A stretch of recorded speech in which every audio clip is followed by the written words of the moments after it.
Les Grecs dès 776 avant Jésus-Christ organisent des Jeux olympiques à Olympe sur l'île du Péloponnèse au sud de la Grèce.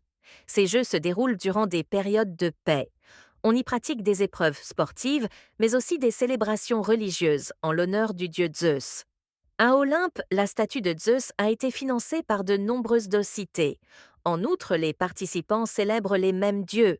Olympe est donc le principal sanctuaire panhellénique grec, des cités indépendantes et rivales. Le monde grec n'est pas composé d'un seul territoire, mais est divisé en 700 cités-États ouvertes sur la mer. Le monde grec se divise en trois Grèces et en cités, États et colonies face à l'Empire perse. Chaque cité-État est bâtie sur le même schéma.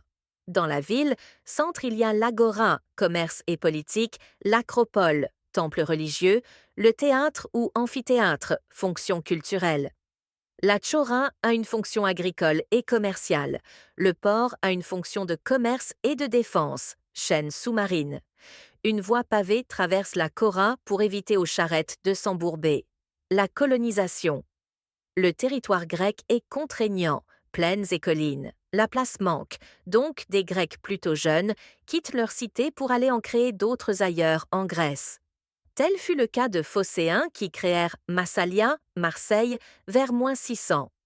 D'autres vont créer la colonie d'Agde, Agathée en grec, d'autres Nicaïa, Nice à la même époque.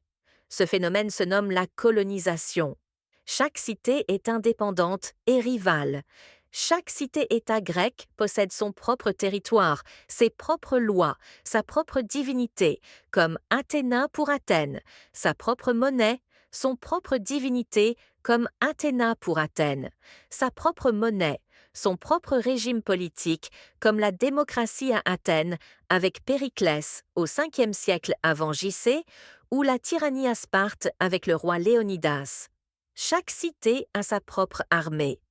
Athènes et Sparte possèdent les plus gros bataillons, mais quand l'Empire perse attaque, tous les Grecs se rassemblent, ce qui est le cas en -490 lors de la bataille de Marathon gagnée par les Athéniens.